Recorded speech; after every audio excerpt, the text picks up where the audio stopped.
我哋嘅會議開始噶啦。我係今日嘅頭先我哋講者係葉蔭祥醫生。咁佢雖然佢係個醫生，但係佢亦都係對科學嘅研究方面都有好深入嘅研究嘅。佢自己又本人開咗一間水資源嘅公司 Sharp。咁佢就今日嘅題目咧就會講全球水資源短缺嘅時代。我係你哋嘅主持，我叫阿添關。大家好。咁而家就將個時間交俾醫生。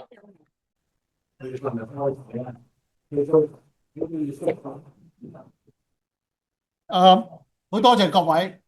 咁咧就其實咧，好似頭先阿軒所講咧，我呢個咧原本唔係一個 engineer，亦都唔係做水嘅，係做個醫生。喺香港做咗20年之後咧，然之後咧就係轉咗去第二地方養埋，亦都但係對於呢個technology 咧一路都有興趣。因為點解咧？我原本喺一間工業學校嗰度嚟到讀書嘅。咁所以咧，我啲同學有好多或者做過呢個工程師學會會長，亦都做過好多。咁但係我自己本身咧，對於呢一個 technology 一路都有興趣，又做過 LED，又做過呢一個其他嘅嘢，亦都做過喺嗰邊咧，喺外國嗰度咧又讀過 MBA，咁就跟住又做過醫院，將最新嘅呢個醫學嘅 technology 咧，就帶入去某一個國家裏邊嗰度。咁但係咧，我就發覺有一樣嘢咧，我就偷師。咁啊，孫中山我哋嘅國父咧，佢就話：我哋兩隻手可以醫得幾多個病人啦？咁收尾咧，我就有個機會，亦都係喺呢個做呢個醫院嗰方面嘅呢個工作。咁啊，亦都係可以幫到一啲人。咁後來亦都機緣巧合咧，就做咗呢一個水嗰方面，因為覺得好多人係對於水嘅需要。咁嗰個我哋個Chief Scientist 呢間公司咧，咁佢曾經做一啲 project 就喺孟加拉嗰度。孟加拉咧就好出名，全世界咧就係嗰啲砒霜地下水嘅砒霜。咁佢嗰個 technology 咧係 out of 20年嚟講咧，有40個 technology 咧係 recognized 最 cost effective 嘅嚇。咁佢亦都有佢自己專利嘅呢個 technology。呢個 technology 咧處理水咧好多都係一個 physical means，係將佢呢個過濾啊，或者係吸收咗，然之後又再揾地方嚟到處理。但係佢有個 technology 咧就係用一個將嗰個 contaminant 係 degradation，即係分解咗佢，用一個其實而家好多係好難處理嘅污染物咧，就係叫做 advanced oxidation，即係嗰個 basis 喺嗰度。但係 advanced oxidation 咧係需要好多嘅能源啊等等，或者係呢個係相當比較昂貴。咁但係佢個唔同地方咧，佢係用觸媒嘅方法，咁所以佢能夠咧嗰啲污染物過咗去之後咧就氧化咗，變咗，但有啲咧就只係變咗 carbon dioxide water。咁於是咧好成功。譬如有一啲我哋有啲嗰啲叫 herbicide 啊，即係嗰啲如果啲野草咧，有一個好出名嘅叫 glyphosate，係美國莫山圖廠出嗰隻。咁人哋咧係要將嗰啲嘢濃縮咗，係要高溫處理，或者又要用一啲揾啲 chem courier 由邊個地方帶去邊度。咁但係我哋所需要嘅咧，只要俾一個好似個 filter 嘅 filtration 嘅 system，有啲 media，咁佢經過佢之後咧，就將佢分解咗，就慳翻咗好多錢，同埋真正將佢咧分解咗一啲木毒。嗱，唔講呢一樣嘢，咁我講翻咧，今日我哋呢一個 talk 其實最主要咧。我係只係想分享，因為我唔係一個專家嘅專家，我唔係。但係咧，即係半途出家，咁你就即係學到一啲嘢。但係我覺得咧，而家呢個水資源嘅問題咧，就我發覺係越嚟越做。咁而呢一個喺今年嘅1月，聯合國就已經正式宣布咧，我哋進入咗呢一個叫做at the era of global water bankruptcy。咁一陣間我會講到咧，我哋由最初開始話啲水嘅問題啦、缺乏啦，又叫做 water stress，然之後再轉到下一個 stage 就 water crisis。咁我哋而家喺今年咧就正式宣布咧，我哋已經進入去呢個water bankruptcy。咁如果有啲係在即係呢個做accounting 啊或者之類，就 bankruptcy 嘅意思係乜嘢嘢？咁我哋一陣間會講到。咁同埋呢一次嘅會議裏邊咧，我會用到好多係 quote 一啲係呢一個official 啊或者咩係啲 video 係幫助大家容易分析，聽呢個明白啦，同埋係有呢個信服力啊。咁咧就我會係acknowledge 係我哋唔係 plagiarism，亦都唔係 copyright，係借用佢係令到呢個會議咧，大家嘅會議有能夠。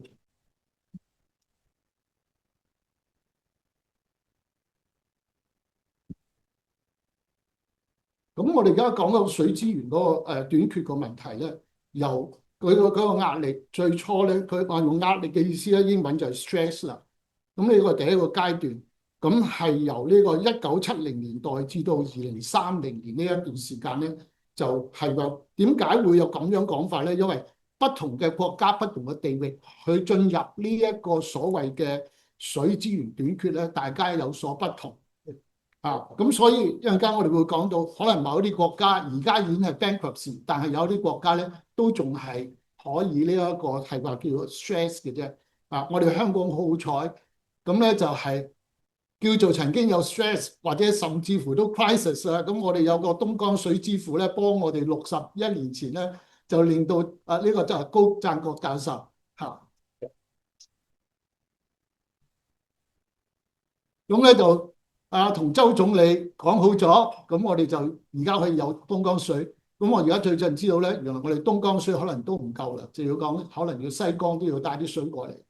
咁但係其實呢個情唔係淨係香港，即係雖然我哋而家有呢個河水咧，我哋新西蘭嗰邊咧，我哋好多時我哋奧克蘭係 rely on 一條索河叫做 Waikato River，但係咧已經將會可能又唔足夠，所以我哋會睇下另外一啲嘅解決嘅方案。係要點樣做咧？咁一陣間都會提到咁所以大家睇到呢，我哋已經分開3類，我哋會詳細啲咁多講嘅，就係水資源危機咧，就係個 crisis 個危機，就係由 crisis 嗰度轉過嚟。而呢個水資源破產咧，就係最新呢個 term 噶啦。咁一陣間咧，我哋用翻呢一個嗰段呢個 video clip，當聯合國喺個 announce 呢個 news 嗰陣時係點樣講咁呢一個咧，有一啲地方其實已經進入。我唔知咧，而家打場仗之後，有啲地方我諗正真係當時嘅 bankruptcy， 99% 都係要靠呢一個海水化淡嘅。咁而家突然間俾人而家咁發現咁嘅個問題咧，就要改一改啦。咁我哋呢個就比較進一步嚟講，關於佢哋喺呢個水資源短缺呢個時代係邊啲國家咧？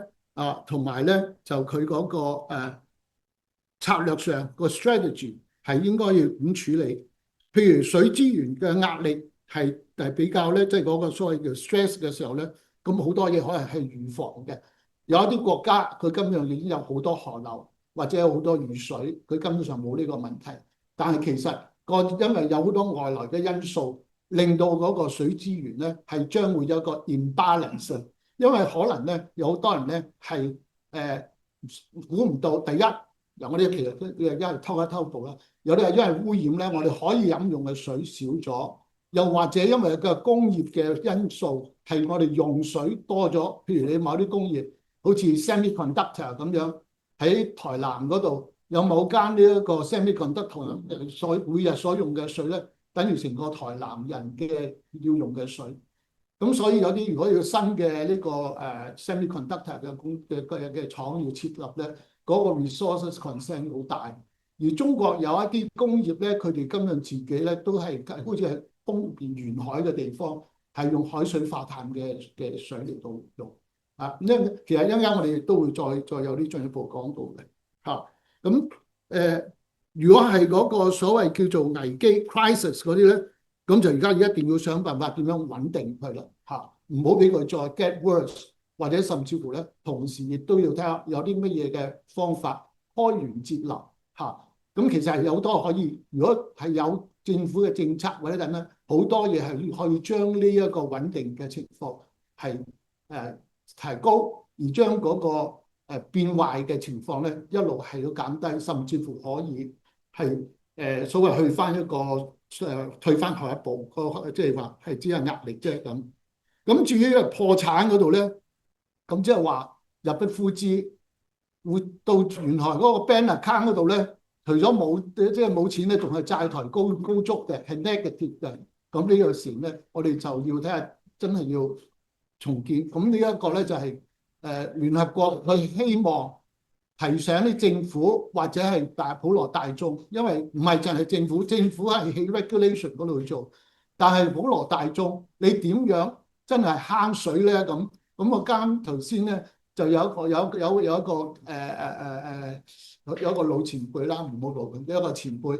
咁咧佢又係好主張呢一樣嘢。我哋如果真係要負責點樣嚟到慳我哋使用，應該使嘅就使嚇，即係你控制呢個銀行戶口都係一樣，應該要使嘅錢你就要使，但係你唔好花。我舉一個例子，有某一個國家咧，佢係全世界5大缺水嘅國家，咁但係咧佢哋因為有錢有石油。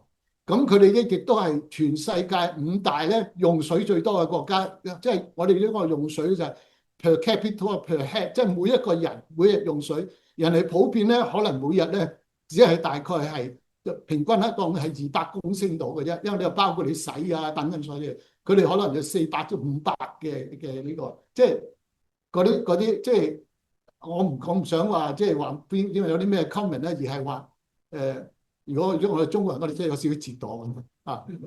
因為你有好多人真係冇水，你因為你有錢，你可以將呢一個咧靠海水化淡就做到呢啲水，你啲人係咁亂咁花。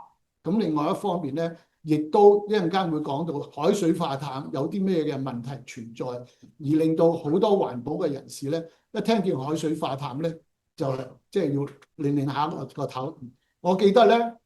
舊年當高教授係起翻同呢一個地點嚟講呢一個東江水嘅60週年嘅故事嘅時候咧，我係第一個企起身就問阿高教授，就係關於咧，我哋要講翻啲歷史嘅嘢，就係呢個你對呢個海水化淡點樣睇咧？我最記得都係講呢句 ，This is just a show， 即係話講就好好。但係其實好多個問題唔係好 practical 入到，唔係好 feasible。咁我好多謝佢俾時間我，俾咗我1個鐘頭，我另外一個時間同佢傾。咁傾完之後咧，咁佢發覺可以同我有得合作，或者係即係俾我哋多一啲指引咧。佢而家係我哋嘅呢個榮譽嘅技術嘅顧問嚟嘅 honorable 呢個 technical advisor。咁多謝佢，即係對我哋咁體諒同埋呢個咁支持啊！我哋多謝先。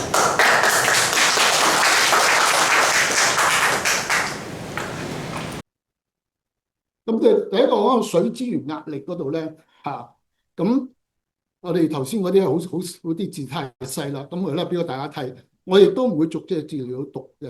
咁但係最主要一樣嘢，我哋睇下個原因係乜嘢？就係話個強健嘅佢又有強健嘅基礎建設，佢哋可能有足夠嘅水塘啦，或者有足夠嘅呢一個污水處理，唔好俾嗰啲污水呢個嚟到影響到我哋可以飲用嘅水啦。同埋咧就係或者佢有其他嘅開源節流嘅方法，甚至乎咧，因為我哋而家有70%嘅水咧係用咗喺農業嗰度。如果我哋喺嗰個耕種嘅過程係將啲水係慳嘅，唔係亂咁肥嘅，所以有啲國家佢真係冇水嘅咧，就好似我哋醫生咁樣啊點滴㗎啦，即係咧有條好似膠喉仔就駁落嗰啲泥嗰度咁滯，咁就然之後咧定時定刻咧保持住嗰啲泥土嗰個濕度，咁你所用嘅水就少咗好多。如果你喺即係好熱嘅天氣，係咁有嗰啲個花灑由天嗰度嚟啊，又或者點樣咧？今日落到啲熱度咧已經蒸發咗㗎啦，咁嗰啲就係真係嘥水咯。咁同埋咧，如果我哋點樣將我哋可以其他嘅水係由呢個污水就唔好太污糟啦嚇，啲 grey water 或者點樣咧，係 recycle 咗佢，令到佢可以再做 irrigation 或者係做呢一個flushing， 即係話沖廁。咁所以咧就我哋如果將每一滴水由佢個來至到佢一路佢嗰個生命嘅路程裏邊，我哋都好好咁利用佢，即係好似我哋做人嘅人生。如果你將你自己嘅時間好好咁嘅利用咧，咁你亦都係可以即係做到一個好開心嘅一個旅程啊！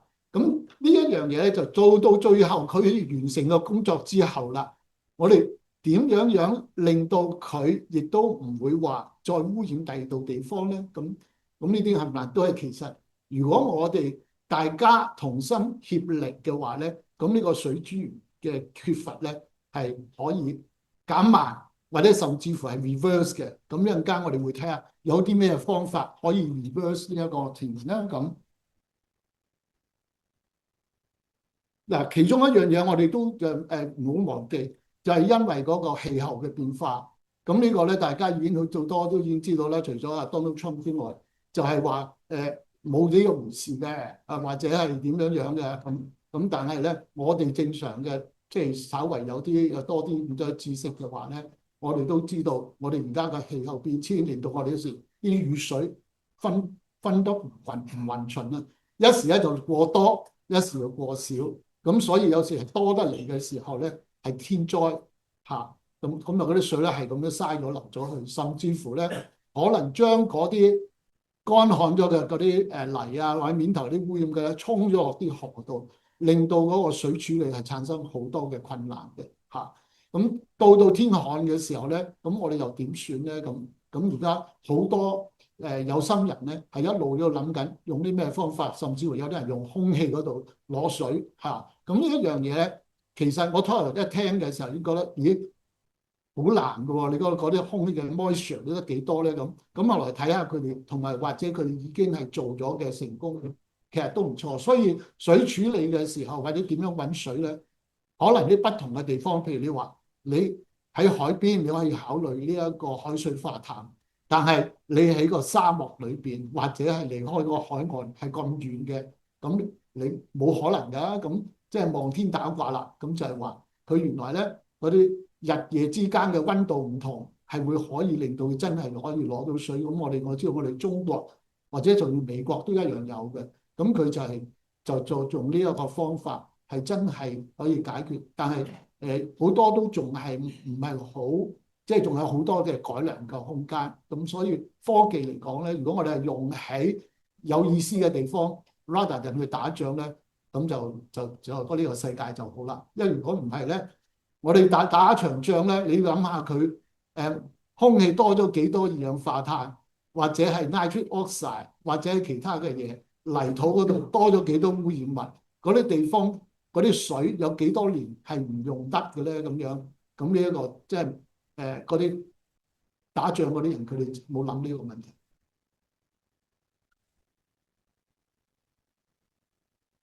嗱，我講得多啦。嗱，聽一聽呢個聯合國佢哋嗰度點樣講。The level of water stress quantifies the pressure that human activity exert on natural freshwater resources. This is measured by comparing how much water is used with the total amount of water available. In easy terms, it tells us how much fresh water available is being used. If a region or country uses most of its water, it's under high stress, meaning it would face shortages. If it uses only a small portion, the stress level is lower, and there's a better balance between water use and availability. What is the latest in this indicator? SDG indicator 6.4.2 reached a level of 18.6% in 2021. Having increased by 2.8% since 2015. The global water stress level masks substantial regional variations. We see high water stress in southern. 我要向網上邊嘅觀眾咧，又要道歉一下。我聽到咧就話佢哋嗰邊好似收唔到個聲，但係希望你嗰啲入邊有字幕啦，大家都可以睇到啦，知佢講咩嘢。Sector accounted for 15%, and the service sector 13%. In 2021, 119 countries experienced. 呢度咧就大概分析咗嗰啲水我哋係用咗喺邊度地方。13 countries faced medium stress.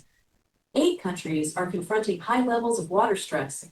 17 countries experiencing a critical water stress level. Approximately 10% of the global population live in countries with high and critical water stress levels. Spatial disaggregation of water stress helps understanding the local level situation and to act more effectively.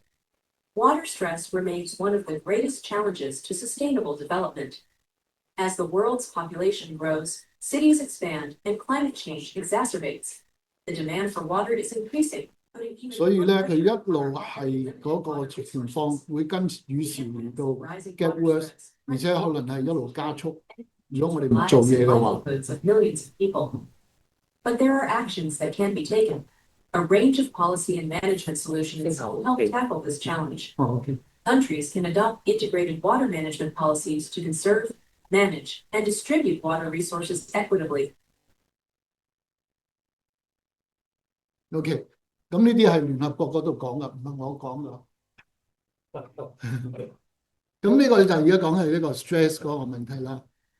咁我哋頭先講咗嗰個係 stress 啦，咁而家跟住就講嗰個 crisis 嗰方面。咁我哋睇到個 crisis 嘅時候咧，譬如啲因為大自然啦，佢影響啲河水枯涸，咁咧同埋呢個糧食生產失收。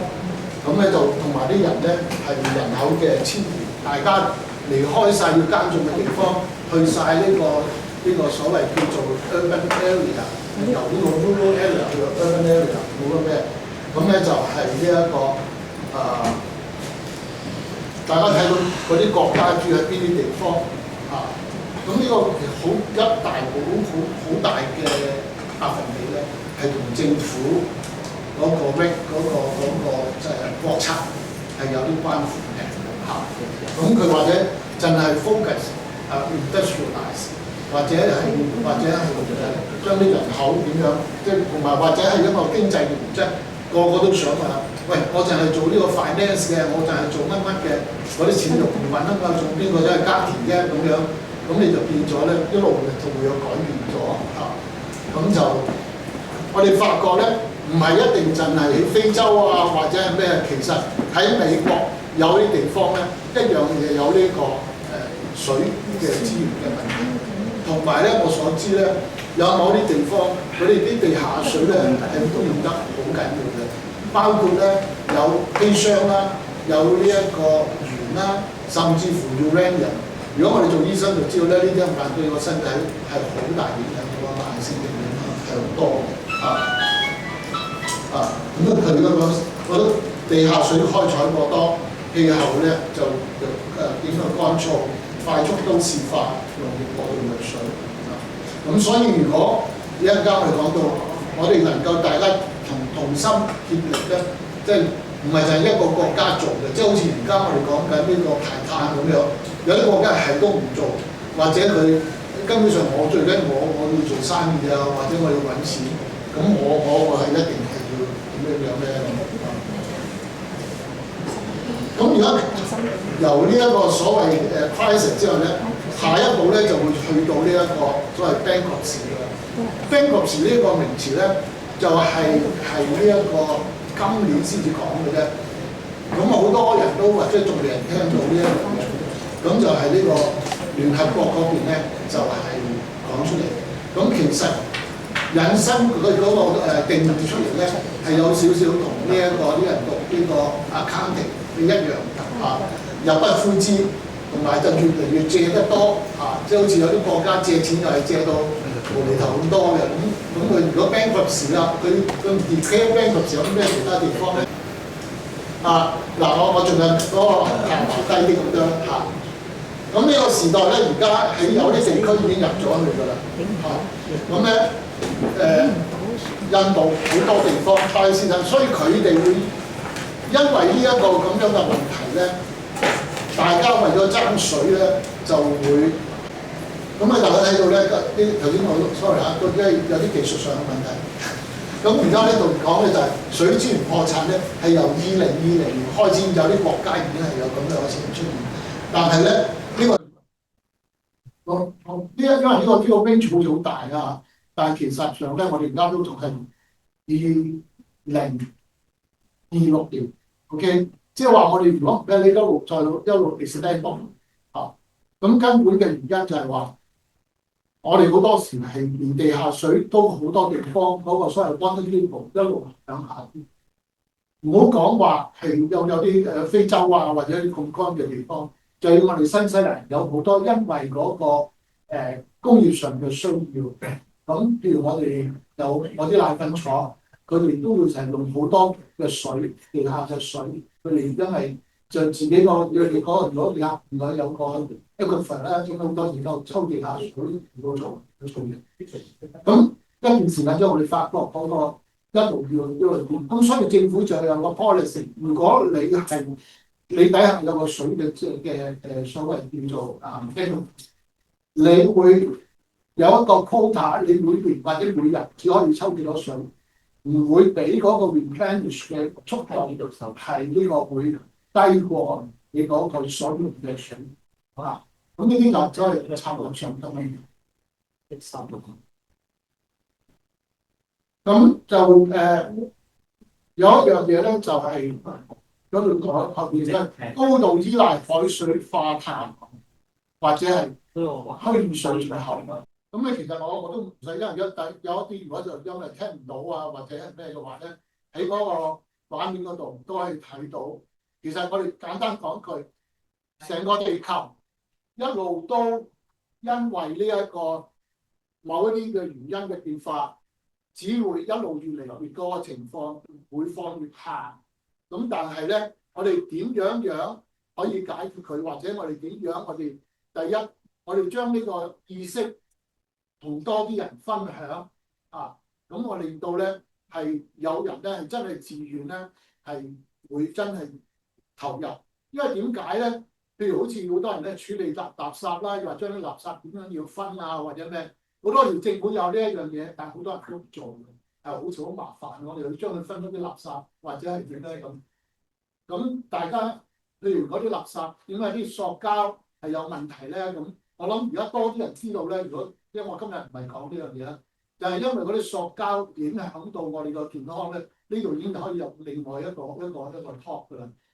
因為而家啲塑膠咧，因為我哋而家好多嘅container 或者係用嘅嘢咧，都係用塑膠，或者甚至乎有啲咧就因為令到啲紙杯係唔會漏水、唔會縮水嘅。嗰啲 coating 有啲嘢都係有另外嘅問題。好多其實我哋一啱講嘅，好多我哋人為嘅污染係令到呢個情況越嚟越差。我哋以為有啲先進嘅科技啦，咁點知道咧一段時間之後就有問題。醫學界亦都有以為有隻先進嘅藥啦，咁原來用咗20-30年之後咧，先發覺原來有某啲嘅問題出現。咁我不如咧睇下呢一個今年1月嘅時候，當聯合國嗰度點樣講呢一個 water bankruptcy。1 billion people experience severe water scarcity. Same time, the world is more than half of the world's large lakes have been mined since the early 1990s, affecting nearly 1/4 of the population points on the record. Around 35% of Texas has been lost since 1970. That is cumulative loss of roughly 410 million hectares of over land area for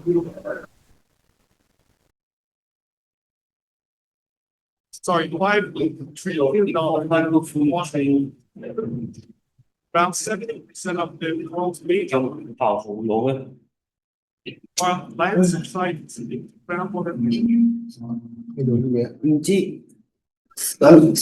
systems are now getting into bankruptcy. So about 20 billion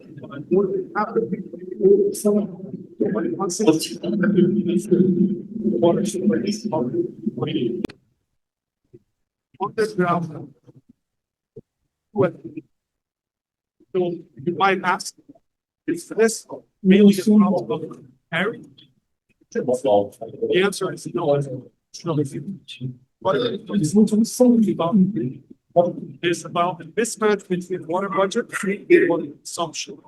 Erosion of natural capital that makes recovery possible. So what should be done? This report is primarily a diagnosis, not a quick look. 唔好意思，或者我繼續講落去咧。呢個 video 暫時聽唔到佢喺 fix 嗰啲問題嘅時候，我繼續落去。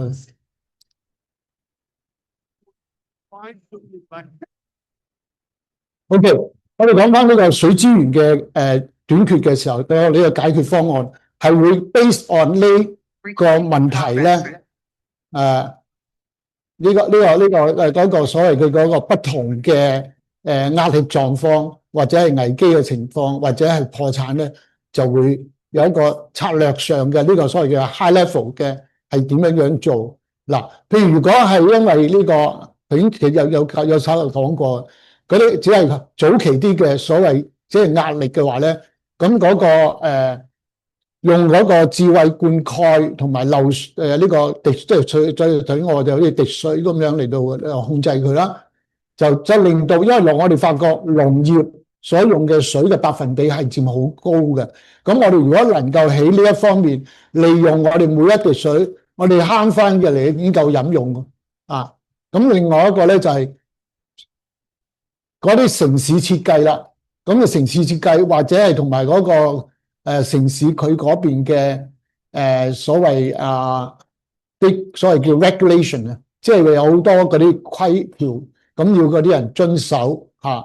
你唔遵守嘅時候，可能有罰啊或者點，唔使話等下要到好似已經係水荒啦，然之後話唔可以呢個洗車或者係唔可以做啲乜嘢，係到嗰陣時先至然之後做，咁即係嗰陣時已經係去到 crisis 啦嚇。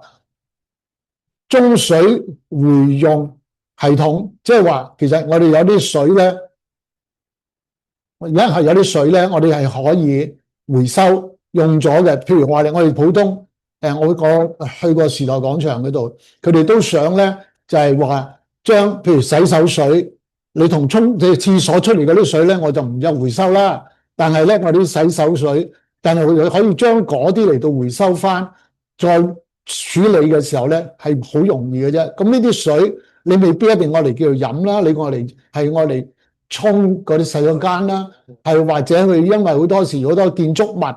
佢都會有種咗啲植物喺度嘅，咁我哋將嗰啲水咧就用喺嗰度，就將呢個做 irrigation 嘅做灌溉嘅水，就我哋留翻係我哋飲用，即係將我哋每一樣嘢佢不同嘅性質嘅時候盡量利用。嗱，我又借用翻係醫學界，我哋叫人捐血，我哋捐血以前咧就成包血咧成日都係 total blood 嘅 transfusion。但係我哋而家會分開咗一啲，就係將一袋血分開咗血漿啦、血小板啦，有時係白血球啦，或者係紅血球，咁變咗一袋血咧就可以用多咗好多個病人嘅身上面嗰度啦，咁所以呢啲咁樣嘅 concept 其實可以借用咁令到每一樣嘢物盡其用，同埋將佢嗰個 life cycle 係 extend 咗，或者將佢嗰個 application 個 base 係擴闊佢。地下水早期監測，即係話我哋喺嗰個地下水嗰度咧，我哋要睇下啲時間，因為地下水裏邊咧，如果我哋係嗰個頭先我所講，人哋好多時可以用地下水，政府俾嘅批嘅，但係佢哋會定一啲條款，係要佢哋每日只可以泵得幾多水出嚟。咁呢一個咧就係會需求嘅管理咁嗰啲係用價錢嚟定啦。咁我其實呢個係舉例，我呢個用呢個就係講呢個壓力嘅時候，嗰啲處理方案係講咗之後咧，跟住再落呢一個水資源嘅危機嘅時候，就係系統嘅穩定。咁就係話大規模咁樣將廢水再利用啦。因為如果再嚴重嘅時候，可能成條河，譬如英國嗰邊啲 Thames Water， 佢嗰度即係嗰啲泰晤士河啲水落咗去之後，你如果唔夠嘅時候，你都可能要將嗰啲溝完之後咧，又要再用翻，甚至乎飲用都會有咁嘅有啲地方咧會出現咁樣噶啦。人工合成水層嘅保住，呢個我唔想 elaborate， 咁就呢個總言之咧，佢已經係去到所謂 crisis 嘅地方咧，係仲有啲可以將因為嗰啲工業用水嘅點樣循環，將嗰將嗰啲節水嘅其他嘅技術係嚟到去幫助。但係到呢個水資源破產嘅時候咧，好似真係乜都冇啦，仲係 negative 嘅時候咧，真係好多嘢又從頭開始。咁第一個係可能要用呢個海水淡化，因為呢一個海水咧係無限嘅，咁所以咧喺即係呢個大概4年前到3、4年前，我開始就講呢樣嘢，就有一個機構咧叫 X Prize， 佢做一個有個比賽，咁咧就係點樣將呢個海水化淡嘅技術鼓勵啲人係再落去研究，咁然後咧就即係由中東呢個阿聯酋佢 sponsor 咗119個 million 美金，咁你個一個 competition。全世界當時有86個國家，就有成大概700個呢一個機構公司啊，或者大學係參與嘅。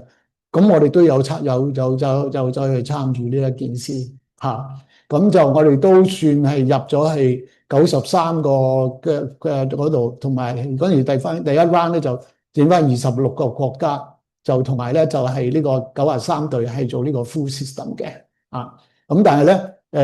即係嗰個，因為始終咧係好多啲係大哥大啊，或者一啲係超級嘅大公司啊，或者係乜嘢咧，係唔一定係諗住係可以贏得到出嚟。不過咧都曾經參與過啊，咁咧就係，但係我哋係繼續，佢仲係俾嗰啲所有嘅，就算未曾再去到 semi final 嘅20隊啦，佢都一樣咧想我哋繼續保持，同埋點樣佢都會同我哋有一個關係，係希望可以揾到呢個大家一齊解決嘅方式嚇。咁咧就淘汰有啲唔可以持續嘅農業。咁呢一個咧就如果我哋唔能夠改動或者咩咧，可能咧要轉咗第二啲行業啦。跨境水資源嘅協議，可能你同第二個國家或者點樣咧嚟到呢一個借水啦。但係有時呢個唔係咁容易啊。如果你呢個國家有時你附近嗰個國家咧，多數都唔會好得去邊嘅。你因為同天氣啊或者咩，除非咧隔離嗰度有一條大水喉，一路有條好靚嘅河，一路有水落去嘅，咁咧你就會有機會可以同佢買水嚇。但係咧。最怕咧就係有人咧就用呢啲咧就我哋一個即係箍住你啦，咁啊呢個令到你要點樣妥協啊，或者如果有啲你得罪咗嘅時候咧，我就停水停電，咁你就有個問題啦。好啦，但係快速惡化嘅原因咧就氣候變遷啦，唔再講啦，工業污染同埋過度嘅開採，人口增長同埋都市化，治理失調失能。咁呢啲有啲係呢個嗰啲regulatory 嘅問題，有啲地方係或者亦都因為政局等等嘅問題啦。農業過度用水，咁呢一個係我哋係其實你睇到呢一樣嘢咧，係冚唪唥都可以有 solution 嘅嚇。所以我哋如果能夠明白佢嗰個快速惡化嘅原因係對症下藥啦嚇，即係好似你孭咗個 diagnosis。你知道佢根本個問題喺邊一度啊？咁就當呢個病人咁嚟去處理咧，有得諗嘅。嗱，再唔掂咧，就係好似醫學界咧，就有啲transplant 啊，或者點樣啦，或者係將呢個死咗嘅人嗰啲器官都可以嚟到咩啲骨啊，或者眼角膜啊咁。所以呢啲冚唪唥一樣可以用嗰個道理啫。嗱，水資源嘅短缺現況同埋未來嘅預測，嗱呢個都係呢個聯合國嗰度嘅資料嚟嘅嚇。咁但係我哋睇到下邊一句有70%，我哋係農業用嘅水。咁所以如果我哋喺呢一度能夠慳翻30%咧出嚟咧，咁你已經係好多地方已經解決咗嚇，就唔係話真係咁差嘅。咁但係點樣做咯？咁水污染同埋水質惡化呢個一個 basic 嘅 concept，即係就係話，我哋好多時我哋常講 contamination 呢個字咧，呢個只係一個大嘅所謂嘅好似我哋用呢個 set theory 咁樣啦。contaminate 嘅水咧，佢未必一定係壞嘅，即係話未必係未可以飲用。因為有好多時係因為地質嘅問題啊，或者係其他嘅嘢啦。但係當你去到某一個程度或者一個濃度嘅時候，就會對個健康有影響。同埋咧 ，contamination 咧，佢係包括埋有啲係 natural 嚟嘅，自然嚟嘅。但係 pollution 咧，大多數咧都係人造人為嘅。咁而家大多數係有害，因為如果唔係有害咧，我哋都唔提佢啦，根本上。咁而家我哋能夠知道水污染嘅物質咧，我哋其實係根據有一個 paper 喺哈佛嗰邊咧，就係我哋只係佢哋係 tip of iceberg，即係冰山一角啊！我哋好多未知嘅。其實我哋喺近呢10年咧，越嚟越多嘢知道，譬如頭先啱講緊嘅塑膠，係呢2-3年越嚟越多，同埋呢1-2年咧就開始發覺，原來我哋啲血管咧，除咗我哋而家話膽固醇啊啲嘢影響我哋啲血管之外咧，原來我哋嗰啲心臟嗰條血管、腦嗰啲 carotid artery 都有發覺有塑膠喺裏邊嗰度，咁就甚至乎有啲係直接係入咗去嗰個腦嘅組織嗰度添，就唔係話喺嗰個血管。血管係令到你硬化，令到你閉塞。咁但我就諗下咧，呢樣嘢如果啲醫學界再睇一步咧，其實有少少似糖尿病。糖尿病就係影響晒我哋嗰啲血管。咁而家我哋啲塑膠咧就係會入咗去我哋嘅身體。如果佢能夠嗰啲大嘅血管可以影響，細嘅血管一樣可以影響。糖尿病好多時有啲細嘅血管影響硬嘅血管啊、腎臟血管啊、手指腳趾啊嗰啲地方。咁所以咧，我覺得將會有更加進一步嘅醫學嘅會有啲資料出現。另外一方面咧，係有好多人咧就我哋啲水咧污染喎，我哋又落呢個氯氣。咁原來氯氣咧同我哋嗰條水喉嗰啲水咧，如果係你嗰啲水裏邊有呢個有機物，嗰啲有機物同埋呢一個氯氣就會產生一種叫做一大類嘅產品咧，叫做 disinfection byproduct。咁係呢個可以致癌嘅，已經知道咧就係譬如腸癌啦，同埋膀胱癌咧都係同佢有關嘅。咁所以我哋而家有啲人話，我哋發覺嗰啲 teenager 都有腸癌。以前我哋都起碼40-50歲先，然之後先有 cancer 啦。而家好多時係提早咗，咁但係咪同啲有關咧？我哋唔知，好多時我都要靠再多啲嘅數據，或者係呢個嗰啲 epidemiologist 嘅分析啊。咁呢一啲咧就係我哋舊時上一次阿林大慶教授呢，佢係負責呢一環嘅啦，應該就係即係話喺嗰啲 social medicine 啊，或者係喺嗰啲乜嘢嘅病係同某啲嘢有關，譬如食煙有關，或者係咩有關係咁。但係而家就多好多嘢研究。咁有位城大嘅科學人，佢哋而家係做咗好多咧，就係話喺海水裏邊嘅有一種叫 PFAS 嘅污染，係令到有呢個問題。喺先幾排我都見到呢個香港嘅新聞都有佢哋講緊嘅。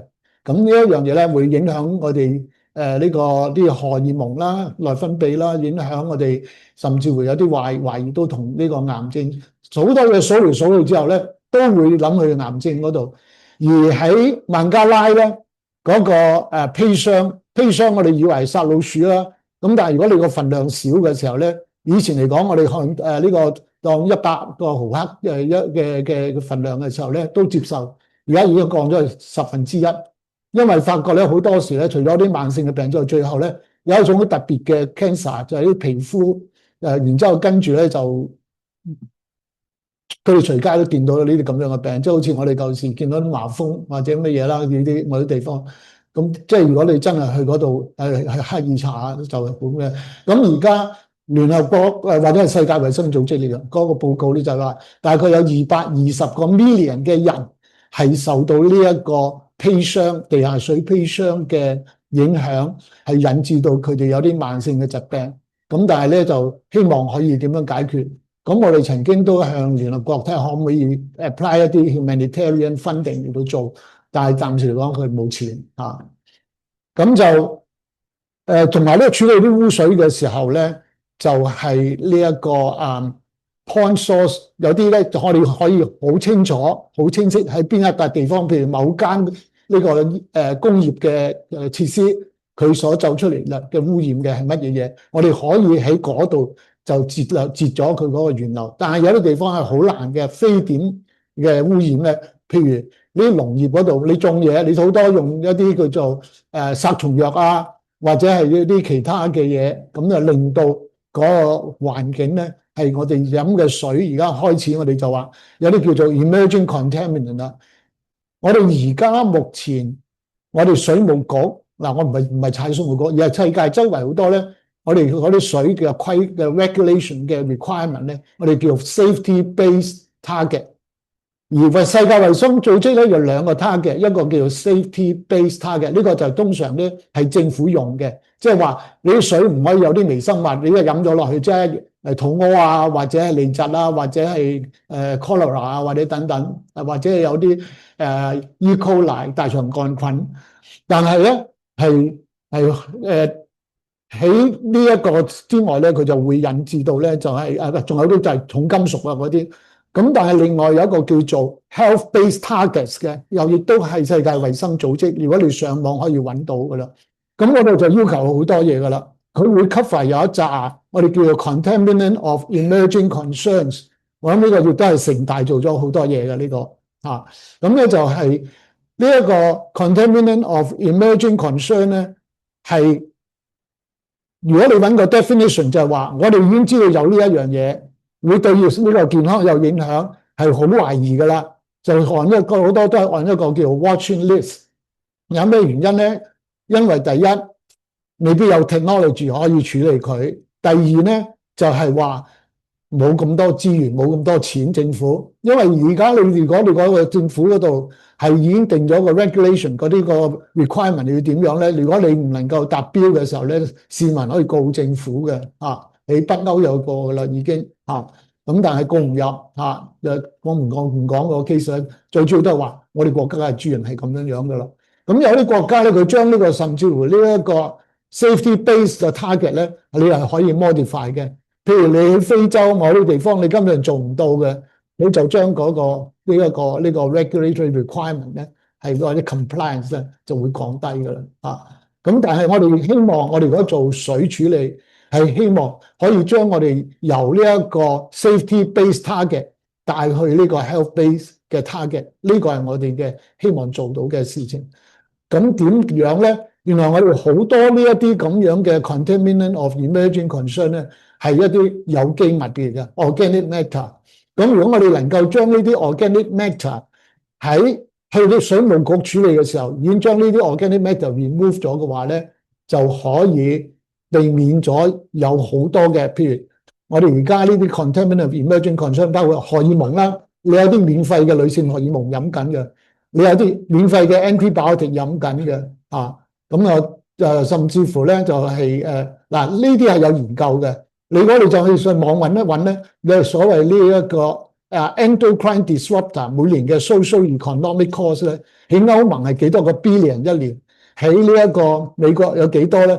因為其中一個原因就係話唔係我哋女性嘅避孕丸或者打針避孕針，而係仲有啲人咧係想改變嘅自己個性別咁又用多咗呢啲咁嘅藥。咁我唔詳細，但係總言之，你美國每一年係因為呢一個 endocrine disruptor 影響嘅咧，你一將呢啲 keywords 揾落去，你就會揾到噶啦。每年原來唔見咁多嘅錢嘅。如果我哋能夠將呢啲有機物係 remove 咗，唔係真係就咁樣 filter 咗。而家有一樣嘢咧，就叫做 PFAS 或者叫做 contaminant 或者係叫做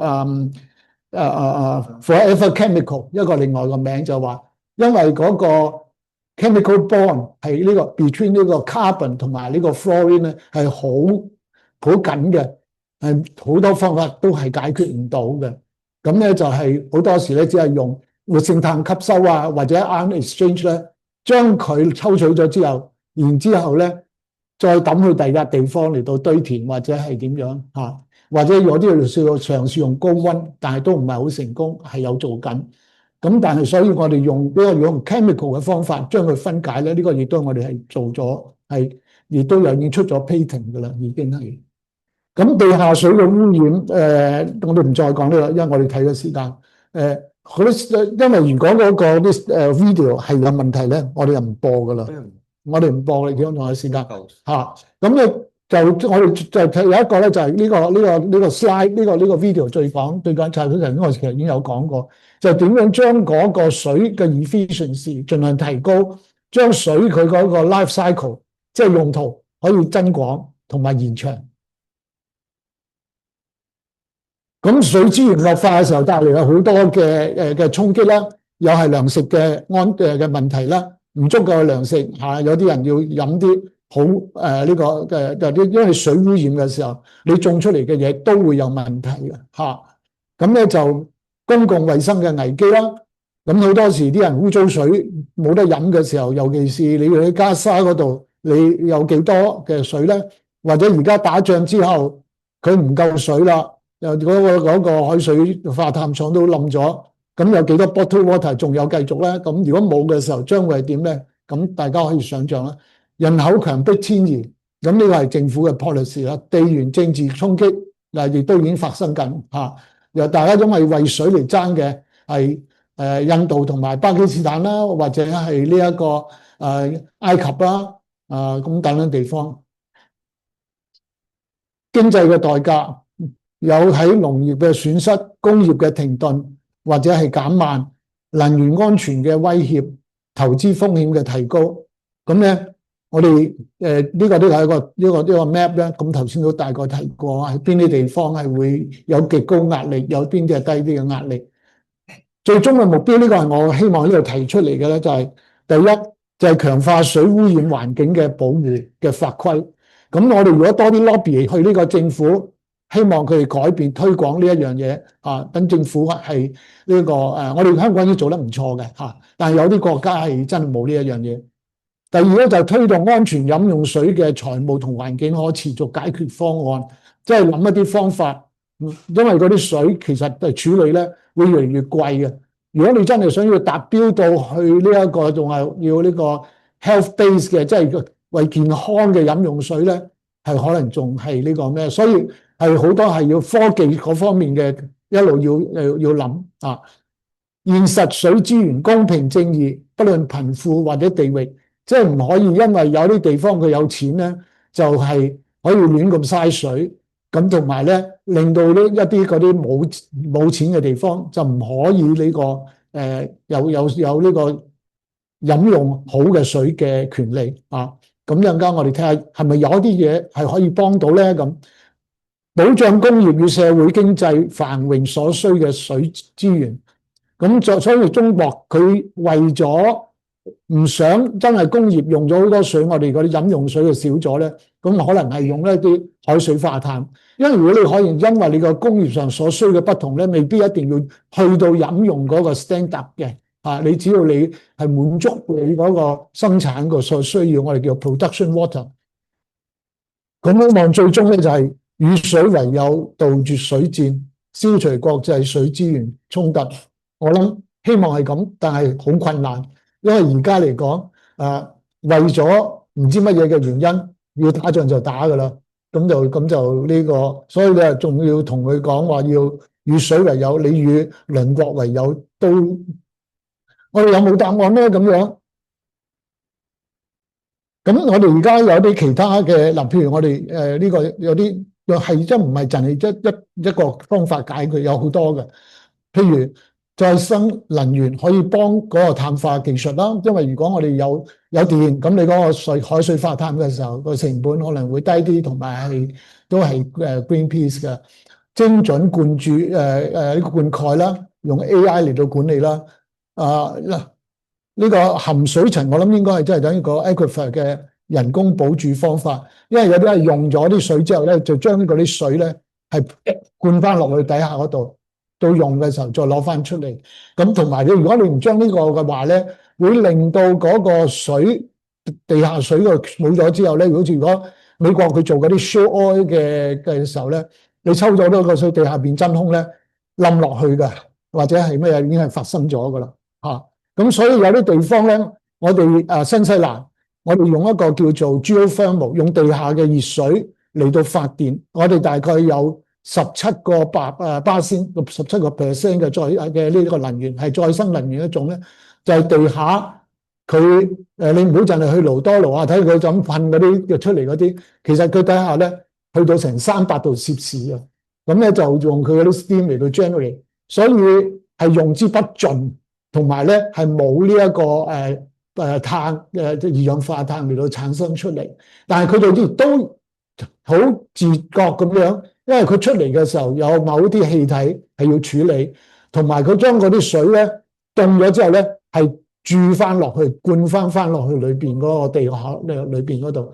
咁而家我哋咧其實就同佢哋研究一下，可能將呢啲水將佢嗰啲礦物質抽咗出嚟，咁你可以咧係一陣間我會再講呢樣嘢，就係可以將佢嘅礦物質攞出嚟，就變咗咧係有一個 commercial value 啦，同埋咧喺嗰個開礦呢個 mineral extraction 呢個領域啊，因為我哋如果用地面嚟到開礦咧係好多污染嘅，但係我哋如果喺水嗰度嚟講咧個污染嘅程度就減少好多。水資源交易呢個係就咩？氣候適應性嘅啲農作物嘅品種啊改變。咁我哋缺乏係乜嘢咧？就係跨境治理嘅政治意識意願，公平嘅資金分配機制冇嘅，將解決方案規模化嘅制定能力，將水資源真實成本嘅正確定價，足夠緊迫的全球集體行動。咁我哋可唔可以做到呢樣嘢咧？聯合國而家都好多分歧嘅乜嘢，咁但係即係要工程師、要政治家、金融家、農民同埋我哋普通百姓，大家一齊齊心協力嚟到解決嘅答案。如果係要有嘅話，又要可以 execute 到嘅話，咁海水化淡呢個方案究竟係點樣咧？咁佢現有嘅缺點就係能耗嘅極高。傳統嘅技術咧就又用好多energy 啦。第二咧就係嗰個濃縮咗嘅水，而家目前嚟講咧已經叫做濃縮咧，就話譬如有呢個海水入去咧，佢有成大概係最叻大概40%咧係轉做飲用水，其他嗰啲濃縮咗嘅海水，佢會有一啲某啲嘅物質或者係佢個溫度等等咧就影響個生態。所以中東嗰邊咧就出現好多問題，亦都構成咧高教授我同佢一講，或者好多環保人士都話海水化淡，我哋都唔係好中意嘅呢樣嘢咁嚇。咁但係如果我哋能夠用技術上係點樣做到係解決呢個問題咧，咁係另外一個突破嚟㗎。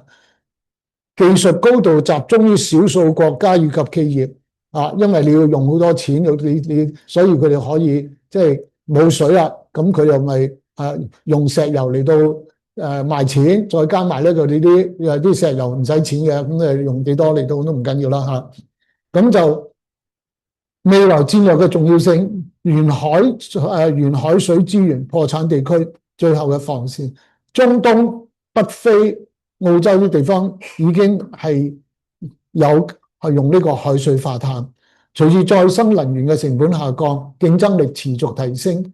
但係另外一樣嘢就係技術嘅突破進展，咁有啲咧就係嗰啲有啲反滲透膜嘅改變啦，同埋用太陽能或者點樣嚟到攞能源啦。嗱，另外一樣嘢咧就係幾咩嘅，就係話滷水即係個 brine，即係頭先我哋所講嘅嗰60% 嘅鹽水咧，你點樣可以再利用翻佢嚇？就唔會將佢就咁樣排翻落個海嗰度，同埋適當咁樣處理 AI 驅動嘅操作優化，降低成本。咁中東戰後地緣政治嘅變局，咁呢個我係呢個即係因為大家睇咗之後咧，會發覺大家已經睇到，除咗炸呢個嗰啲軍事設施之外，開始炸呢個 refinery。好多污染啦，又再仲要呢一個咧，就去到海水化淡廠都話要炸噶啦。咁佢哋咧，中東嘅國家咧好多咧，我又可能講咗咩？有呢個唔應該吸引，有少少好大氣功啊，乜嘢都要大嘅。咁有卡塔爾，佢要做全世界最大嘅水塘，攞健力士大全引以為傲嘅啊。咁而呢一個咁而呢一個有啲好多啲海水化淡廠咧係聚集起，因為我做工業啊或者做生意都有 economies of scale 啦。咁所以發覺以色列咧，如果你有聚集係嗰啲海水化淡係5間大嘅海水化淡廠，目標好明顯，你唔可以好似航空母艦咁周圍走，你亦都唔可以飛走咗。咁所以咧，同埋嗰啲通常咧又亦都諗住係民用嘅嘢咧，嗰個防空啊或者等等嘅話唔乜嘢。咁所以如果真係要走去炸，無論兩個伊朗同埋以色列都係好依賴呢個海水化淡。咁你大家就係攬炒，咁我哋就係即係睇下跟住呢兩個禮拜嘅發展，就係即係有幾多人會失法咯嚇。嗱，呢一個咧就係有一段影片咧，就關於係嗰個海水化淡嘅時候係咪真係可以解決世界問題咧？咁係因為有呢個咩嘅啊？咁呢個而家個做法，如果我哋將呢個海水化淡，點樣令到可以真係有無限量嘅海水俾我哋？咁我哋第一就要減少佢個能源嗰個損耗。咁我哋咧就係會可能係第一步就係嗰個 pre-treatment，即係話去嗰個反滲透之前咧，我哋將嗰啲水嘅質量改變咗，令到嗰個海水化淡嗰個最重要嘅反滲透咧係可以 work 得好 smooth 嘅。咁我哋嘗試做咗嗰個 prototype 咧，嗰啲水普通嘅反滲透咧，可能要1個鐘頭到就要 backwash， 即係要沖翻轉頭噶啦。咁你就唔見啲水啦，同埋用能源啦。咁但係我哋同埋咧，因為嗰個反滲透裏邊嗰啲膜咧個窿係好細嘅，細到乜嘢咧？連 sodium 嘅 ion 或者係 chloride 嘅 ion 都過唔到嘅，你先可以做到呢個係淡水啦。咁所以個窿係細得乜嘢？咁你如果你任何大粒啲咁多個 molecule 咧，就會 block 咗嗰啲窿噶啦。我哋好似叫 nanopore。咁你咧就要 backwash 沖走咗佢。咁於是咧，你咪永遠都唔會能夠達到好高嘅效率啦。咁所以我哋如果能夠喺嗰個 pre-treatment 咧，令到去到嗰度嘅水咧，已經係乜嘢咧？第一已經係無菌嘅，第二咧係已經係大部分嘅有機物係冇咗，同埋嗰啲大嘅 molecule 咧都冇晒。所以我去到嘅時候已經係我仲要處理嘅嘢好少，所以你發覺咧，我哋一日先至需要 backwash 一次，即係沖翻轉頭，同埋咧中間嗰個泵嗰度度到嗰啲壓力咧係冇升高嘅，係好 smooth 咁樣可以做到。咁所以咧，我哋有信心係真係可以做到一啲嘢，或者係唔係一個 eternal 嘅即係最終嘅解決嘅方案咧？咁另外一方面就係我哋係將來咧，第二個就係話 zero liquid discharge， 就係冇排放翻轉頭，因為我哋將每一滴嘅海水，除咗變做飲用水，我哋 aim at 可能去到80% 嘅海水係可以飲用，剩翻嗰啲20% 係相當濃縮嘅鹽水咧，我哋將佢我嚟做礦物嘅提煉啦，或者係呢一個其他嘅，咁我哋計嗰條數咧，佢所產生嘅經濟效益係 well cover 你嗰啲飲用嘅水嘅 cost 嚇。喺咁樣嘅情形之下，就有啲國家唔一定係要有錢你先至要做。咁你而家亦都如果用電嘅時候咧，因為我哋就算開頭嗰個咧，人哋係用好多個 step 嚟到處理呢一個所謂 pre-treatment，但係我哋係主要係2個 main 嘅 step 嘅啫。嚇，喺最後一樣嘢咧，就係話我哋係保護咗呢個海洋生態，呢個係一個好重要。但係我哋因為冇可能要停止而家嗰啲已經做緊嘅海水化淡廠，唔將嗰啲濃縮嘅海水擺出去噶嘛。咁睇下點樣啦。財務永續性，因為如果我哋能夠將呢一啲廢物嘅 brine 呢個鹽水係將佢變做有經濟效益，係有人會買嘅，或者你所提煉嘅礦物質係會係值錢嘅，咁咧就可以產生。譬如而家已經有人咧係將其實將呢啲咁樣嘅 brine 咧 ，brine 唔係淨係，如果個英文呢個 brine 咧唔係淨係海水嘅，而家有3樣嘢。一個咧就係海水，佢海水裏邊嘅呢啲礦物質嘅濃度係最低嘅。但係咧就如果喺死海咧，以色列咧係賺錢嘅，因為嗰度嗰啲鹽分係濃嘅，即係差唔多好似我哋所達到嘅5倍嘅濃度。咁另外一啲咧就比較高啲嘅啦，就係我哋嗰個 geothermal plant 啦，即係話地熱水，因為嗰啲地下出嚟嗰啲熱水咧，佢經過嗰個地質係抽取咗好多嘅嘅金屬啊，或者係呢一個咩？咁當然佢哋都有啲對嗰啲發電機有影響，就係嗰啲叫做 silica。如果佢唔將嗰啲 silica 整咗之後咧，佢嗰啲嘢就 block 住咗佢嗰啲嘢噶啦。咁喺呢個過程咧，另外佢可以有一個比較相當高嘅 lithium 嘅含量，可以將 lithium 嚟到係提煉。咁已經有講咧，就係跟住呢5年咧，係啱我今朝特登 check 過個 report，佢將會呢一啲咁樣嘅 brine 提取 lithium 咧，就係其中一個 lithium 嘅一個大嘅來源。因為如果我哋用地面開採或者點樣做呢個揾呢個 lithium 咧，佢嗰個對環境嘅污染係好大。咁所以如果能夠喺嗰度揾到 lithium，但係除咗呢一樣嘢咧，已經有人咧係我唔講邊個國家啦，就已經係由海水嗰度嚟到提煉 uranium， 係好低嘅，但係佢都做咗，係我哋亞洲某個國家嘅嚇。唔係伊朗，唔係伊朗啊！咁呢一個咧，所謂叫做財務永續性咧，即係話，如果我哋能夠呢個海水化淡廠係 self-sustainable 嘅，而 financially 同埋 environmentally sustainable， 呢個其實就係嗰個比賽，我哋希望點樣做？咁我哋就因為得到佢呢一個 motivation 咧，我哋就花咗大半年嘅時間係喺諗下點樣解決呢幾個難題，點樣衝關咧咁樣樣。嗱，第一我哋就將嗰個原水處理，將個 raw water 就優化咗，然之後先至去嗰個反滲透嗰度，咁將嗰個效能咧就提高咗。無論係喺嗰個佢正常都有個 pretreatment嘅，都用好多能源嘅。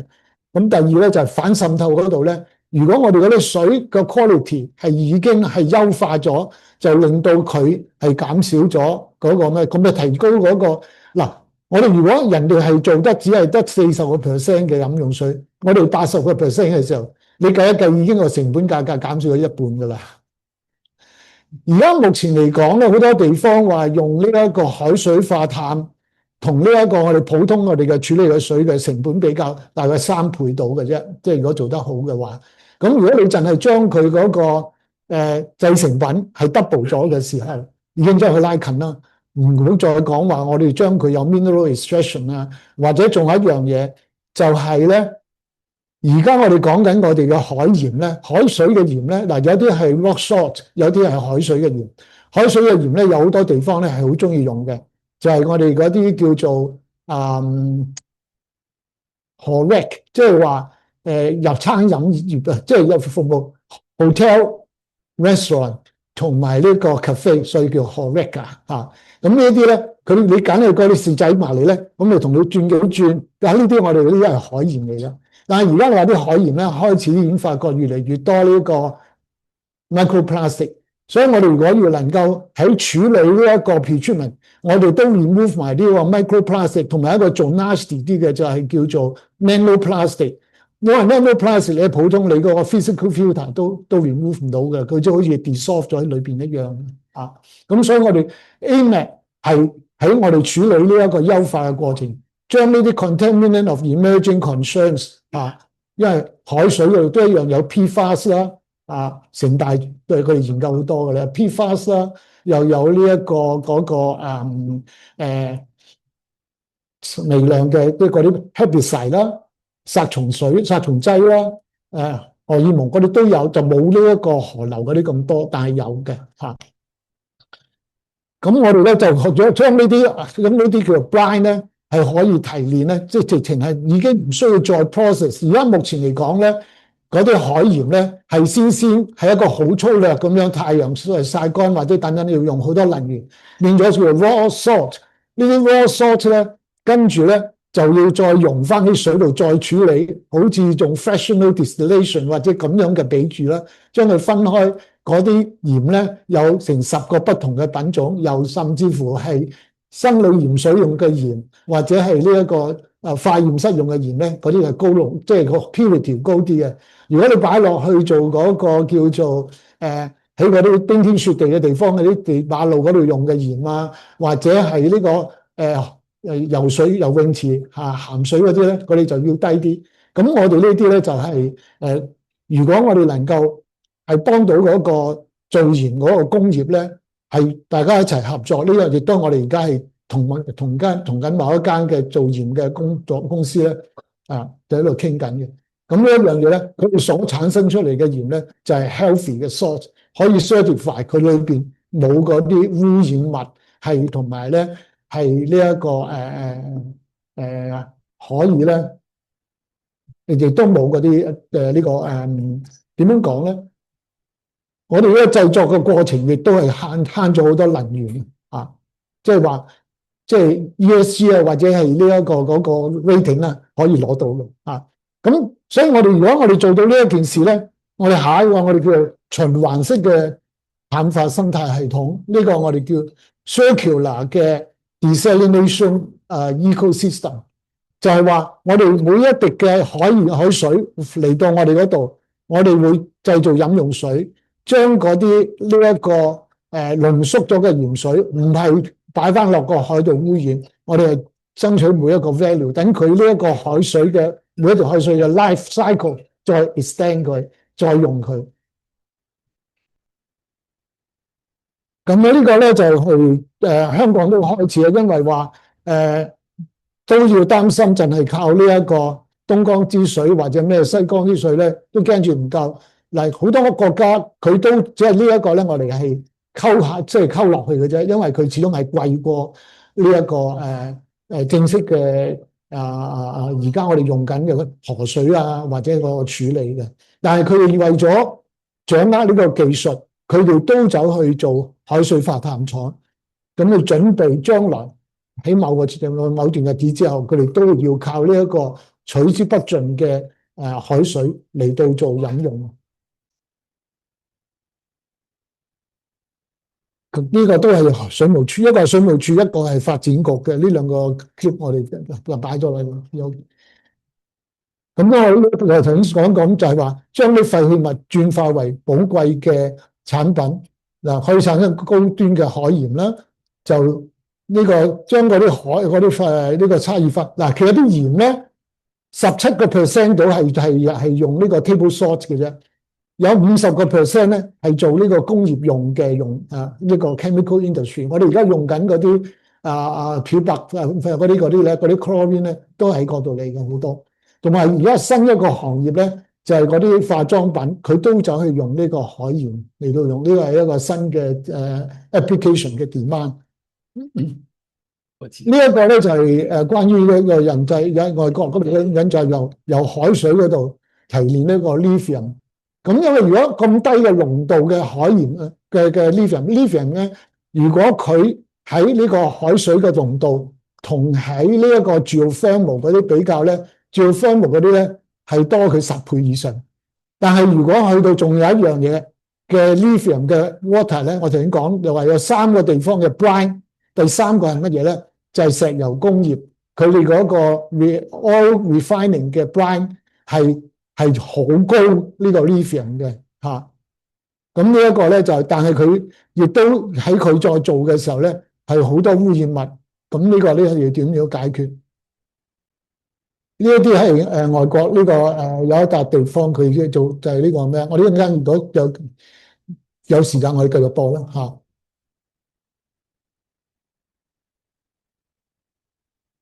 咁呢啲都係其他嘅，我都有提嘅。大氣取水呢一樣嘢咧，係中國甚至美國都有，因為我知道啱先幾日前咧就係有一個喺湯加嗰度嘅東加共和國，佢啱先簽咗有一個係美國提供嘅係空氣取水，當佢哋同時都同我哋傾緊呢一個海水化淡，希望其他嘅會用到。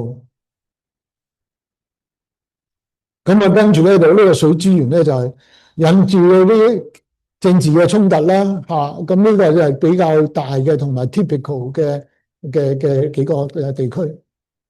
咁而呢一個海水化淡廠嘅襲擊咧，呢個有啲人話冇人性㗎啦，咁呢個如果你因為你再要起翻另外一個海水化淡廠咧，唔係一朝一日你可以即刻可以做嘅，你一個唔即係你仲要起咁大座，咁所以我哋相信咧，日後咧。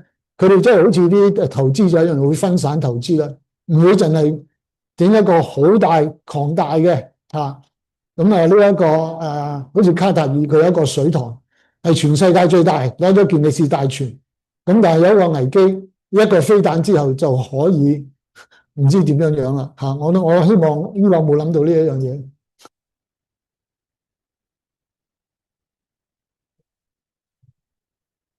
呢個咧係由 National Geographic 嘅，係講關於呢個 Global War Water Wars。咁如果你甚至乎你有呢個 heading， 你就去 search 到佢有噶啦呢一個咧就係講關於 Gulf War 嗰度，而家最近伊朗嗰度。我想先咧就係，如果係答咗問題先咁呢個即時對應對基礎系統穩定呢啲頭先講過下噶啦，就總結我哋將我哋最稀缺嘅資源係點樣嘅嘢咧？最緊要就係立即行動啦，教育公眾咧就係希望大家一齊配合，大家一齊咧係參與。每人咧即係好似人哋叫捐款咧，其實就係多多無拘唔係少少無拘多多益善咁咧就即係大家每人一定一滴，大家慳慳翻嚟咧，可能就會幫我哋呢個問題咧就盡量解決。國家同國家希望合作啦咁以往嚟講咧，好多啲投資基金係就擺咗一路講咧，都係排碳嗰方面多嘅。但係喺呢2年開始，2-3年開始，對於水嗰方面咧係增加咗喺呢個水嘅投資嗰方面。好，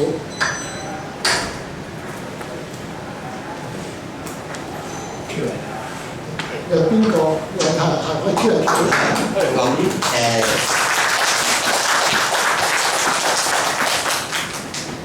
咁咧就好多謝葉醫生嘅分享。咁而家就去到問答嘅環節咁，跟住我哋會再睇下時間，睇下有冇時間去我哋嘅片嘅。咁或者仲過咗時咧，未曾閂門，有人中意繼續睇都可以睇嘅。係仲有一件事就係咧因為我哋網上嘅觀眾咧都可以係問埋嘅問題，咁我都會俾醫生作答嘅。咁請問有冇各位觀眾有冇我哋3位老師先？非常多謝你。開咗。非常多謝你嗰個咁精彩嘅presentation。我諗作為即係我哋每天飲水嘅人，我最 concern 咧就係水質。我哋喺香港呢度，就算我哋屋企用咗濾水器我哋唔知道個 output， 我個濾水器是否係好 efficient， 即係過濾到好乾淨俾我飲用咧。市面上冇邊個濾水器係有一個 indication 嘅。即係話我就算買好貴濾水器，我唔知道 output 嗰杯是否係 up to 一個 standard。譬如我想問你 TDS Total Dissolved Solids 呢一個 index 係咪一個可以 rely on 一個 index 我嘅飲用水咧？我想知道呢一個是否係一個可行嘅result。嗱呢一樣嘢咧係透過方面用嘅係反滲透。OK 嗱，其實呢一樣嘢咧。你隔離咧有一個專家喺度啊，呢個我哋前水務局長嚟㗎。你自己私家安咗濾水器咧，已經犯法㗎。買到嗰啲。買到唔等於一可以安㗎。你係可以申請話俾政府聽，想點安法，佢批准咗你安，咁咪合法咯。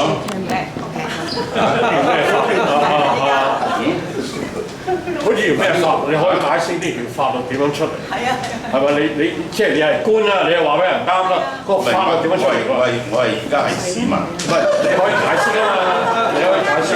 即係呢個，我覺得呢個官嘅話咧，我聽到，但係點解個原因要唔係官，唔好話官話唔官話，我係講緊係法律，香港嘅法律有自己條咁嘅文章喺度。咁個原來源點解可以解釋下嘛？個來源點解要搞呢個方法咧？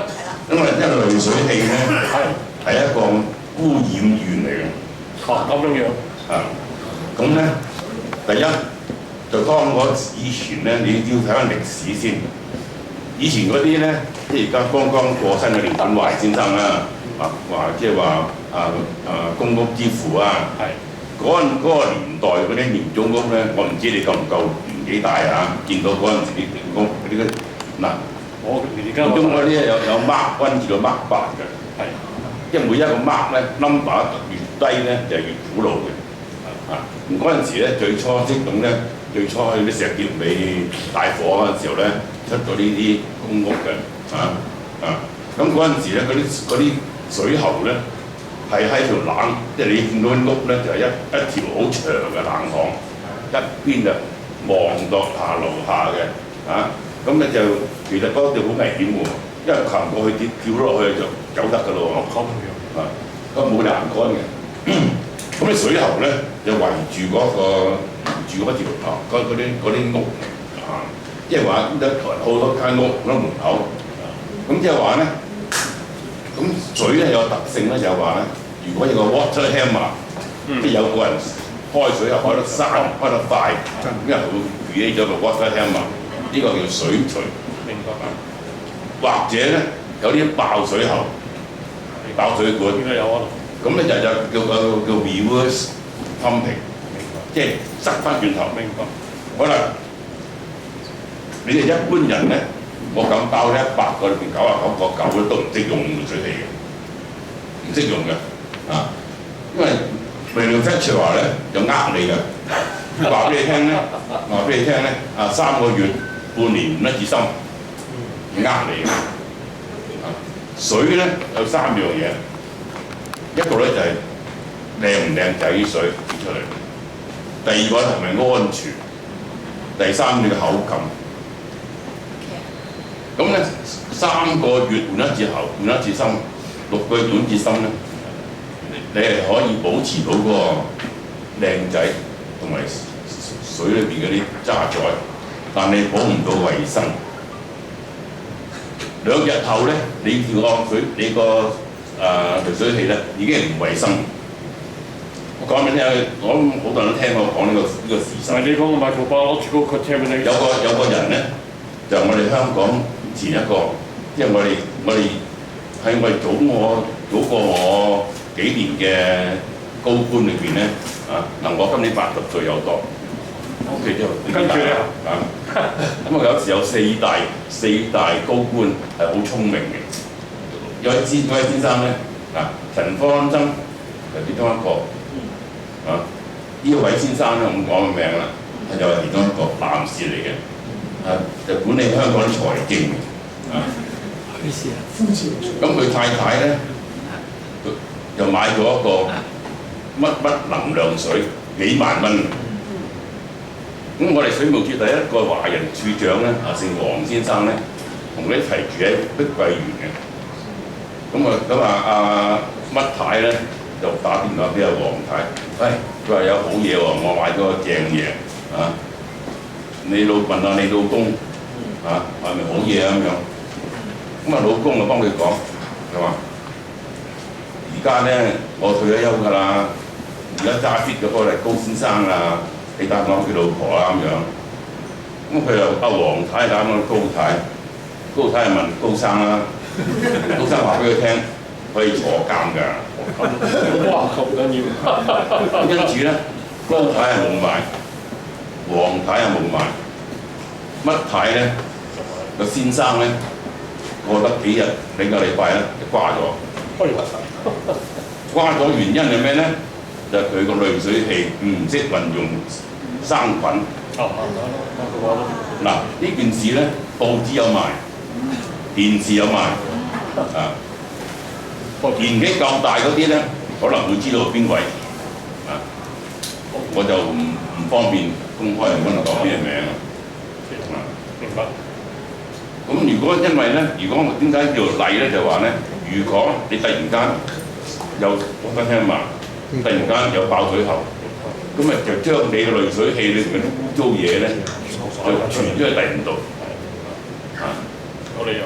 咁咧就入咗第2人屋企喎，嗰個無辜辜俾你整瓜喎，佢唔抵喎，你整瓜自己咧就你嘅事咧，好啦，咁當其時咧，我作為你哋啲市民咧收到政府水務署嘅信咧，分2種嘅，一種咧就for direct supply，即係水務署長代行，一個叫水務監督。咁點解會2個人唔同咧？其實都係嗰個人嚟嘅喎。當你講技術問題、財政問題，就係用水務署長；當你講法例問題，由水務監督，因為法例設置嗰權咧，就俾水務監督。明白。水務監督係咪同水務署長同個人咧？政府自己決定嘅。咁so far我到而家嚟講咧，我認識呢個名之後咧，都係同一個人。多謝先。咁到時咧，今期時咧，我作為水務監督就話我哋對於如果你屋企嘅水，如果你屋企嗰個水嗰個濾水器，如果有意外嘅時候咧，係唔會傳俾第二個人嘅。即係咩意思咧？譬如跟摩登屋咧，大部分嘅水喉咧就係由天等掉落嚟嘅。咁但係底下幾層咧就唔係喎，即係嗰幾層咧就直接水落去政府水嘅。明白。好啦，即係話如果你係樓下嗰幾層，你有個濾水器，突然間爆水喉，流咗落去政府水度喎，可能好多家都有事喎。但係如果你係8樓9樓以上嗰啲咧，一般都係水上水，啲水唔會上去噶嘛。咁因此咧，出咗事咧，係你屋企人有事嘅。咁因此咧，我就用我嘅 Water Authority 嘅權，就話我暫時會容忍呢種嘢。即係話你個屋企個濾水器出咗事，唔影響人嘅，只係你屋企。當其時俾咗記者圍攻啊！佢話你唔照顧人嗰啲生命點解唔禁佢咁樣？我話既然人哋中意安樂，我就做咩要阻住人哋啫？佢又唔影響人哋。咁佢話你要照顧生命啊嘛！我話佢個仔攞個匙羹不過屎坑水出嚟飲佢，我都管佢唔到㗎，係嘛？佢自己要 he asked for it，所以結果就啖下冇事啦，冇得問啦。你講嘅係直接播落去水頭嗰種濾水器，係嘛？係啊。嗱，我而家用緊嗰個咧係 counter top 嘅，完全冇播落去水頭嗰度，但係佢係4重嘅反滲透，一樣會壞。一樣會壞，但係佢有 index，譬如 TDS 003係一個可以飲用嘅。你作為市民，我唔知你係咪即係你水嘅專家到咩程度啊？我識少少，我識少少我就。我哋 concern 嘅。我啱聽就係話咧，你啲水咧擺2日咧就出事㗎。呢個真。屋企啲水都係㗎。你唔好煲埋啲水咁耐啊。所以咧，我叫工人咧就話2日嘅水有冇一定要倒水。無論係滾水好，生水好，完全同意。公司用嘅蒸餾水咧，擺喺度好多日嘅喎，成缸蒸餾水公司嗰啲人都係唔好意思你都如果咁遠咧，係可以嘅。我係話，我成日咧主張你哋咧唔好用，未必要冇必要嘅時候唔好飲樽裝水，呢個係我嘅建議。後邊有位樽裝水咧，應該話蒸餾水。佢真係蒸餾水咧，你又冇益。明白呢個假嘅完全唔知咩嚟嘅。OK。係，俾其他觀眾問下，唔好意思或者都好簡單回應你。我係退休㗎啦，但係我係參與咗一個研發水質嗰啲，有段時期都喺國內咧係研發咗一個濾水系統咧，係全中國最多人用嘅系統。有段時期，簡單入呢個 TDS 嗰度咧，即係假如你飲雞湯 TDS 高唔高啊？高啦。你食甜豆沙 TDS 高唔高啊？超高啦。所以 TDS 係可以嘅，絕對唔可以代表水裏邊成分。但因為我自己，當然我個人喜好啫，我係水流水直飲嘅。但係我做咗少少工作就係Ozonic就係。因為的確咧，氯氣嘅少少氯氣咧係人感覺唔得好嘅，但係我自己咧就攞 Ozone， 因為就可以除去咗氯氣，呢邊有一個好簡單嘅。香港嘅水其實供應的確，我唔係幫水務署嚟講嘅，香港嘅水係相當好。當然在乎你屋企喺邊度啦。假如由水一路至到屋企嗰條管道有問題咧，咁就另計啦。基本上係香港水係相當好嘅。香港供應嘅水係飲嘅水，我好多年都係我直接飲佢嘅水嘅，流出流水。咁你話係我一飲到我頭髮白晒咧，咁我覺得我做得幾好啊，係咪？我好多年係直接飲用水流水。想請問咧，頭先有提到話，即係有啲水污染咧，會令到即係有啲膠質咁人體吸收就會有啲癌症啊嗰啲。我想問，除咗水污染嗰個問題之外咧，有冇話其他咩食物嗰啲係會比較都係有機會多啲膠質，我哋即係可以留意多啲啦。咁第一個問題，第二個問題想問問咧，即係我聽到即係有啲資料來源話，譬如話伊朗咧，其實佢本身嗰個地下水都係比較即係流失得比較快。我想問，其實知唔知咩個原因會導致咁樣，同埋佢嗰個經驗或者嗰個流失問題咧，有冇地方我哋可以借鑑，即係話可以即係提防下咁樣？唔該晒。問佢嗰個問題咧，我唔知，我唔能夠答到嚇。但係咧，你頭先最初你講你第一個問題，你好快脆你即係再講，我即係復你。嗰個你話嗰啲污染水咧，有啲膠質會俾人體吸收咗。係咁就話有冇其他嘅食物方面有冇都係我哋要注意防止係吸收咗呢啲即係個膠質咧？我哋食物裏邊所而家受到污染嘅嘢咧係相當多嘅。喺你隔住兩位之間咧，個城大佢哋嘅研究啦嚇，就關於嗰個一種叫 PFAS。咁呢一個咧，我哋個易潔鑊啦。即係話嗰啲唔會自動，即係冇唔黏連嘅嗰啲，即係我唔講邊個牌子啊 ，T 字頭啊，法國啊出名啊嗰啲啊，嗰啲就係 PFAS 嘅。咁另外咧有一啲衣物係呢個防水嘅嗰啲咧一樣係會有一陣噴咗佢落去，或者即係佢防水啊嘛或者佢 water repellent 我哋用嗰個字，甚至乎有啲家私。有Scotch 啊或者 3M 嗰啲咧，佢哋又有話噴咗之後咧，令到嗰啲家私咧，你有啲嘢咧污景落去咧，佢唔會縮入去。其實嗰啲都係 PFAS。最大量嘅咧，以前就係呢個消防局用嗰啲消防嘅泡沫，嗰啲泡沫呢個 PFAS 咧係好多嘅，而家已經係滲入咗我哋啲泥土裏邊嗰度啊。有好多，尤其是啲消防局，佢哋係做練習嘅場地啊。佢哋因為成日，佢唔係一定去呢個呢個火災現場，但係佢嗰度咧就呢嗰個地方咧，譬如我哋喺新西蘭嗰度，喺奧克蘭有一個區，我哋最近嗰個地下水已經停咗4年，就係因為嗰個地下水裏邊有啲 PFAS 喺度，佢係。一路咧，佢以前上面有一個消防局，即係個 training 嘅 centre。咁你變咗度咧，佢而家就要想辦法泵出嚟啲水，因為唔夠水啦開始。佢 close 咗之後，佢而家預備要揾人喺度點樣處理，可以用得翻底下嗰啲地下水。嗱，我頭先所講，我哋飲用或者食嘅嘢係好多嘢嘅，冰山一角咧，其實係真係我哋所知嘅係有限嘅嚇。咁我哋。你自己都唔知道，原來我哋如果又走去認真研究一下咧，我哋係喺嗰個嗰啲水裏邊嘅荷爾蒙或者係乜嘢咧，係會影響到有時咧話 bring to affect 我哋嗰啲 BB 初生嬰兒嗰個性別嗰啲，都會可能同嗰啲有關係。佢哋係冇選擇嘅，喺阿媽個肚裏邊嘅時候咧。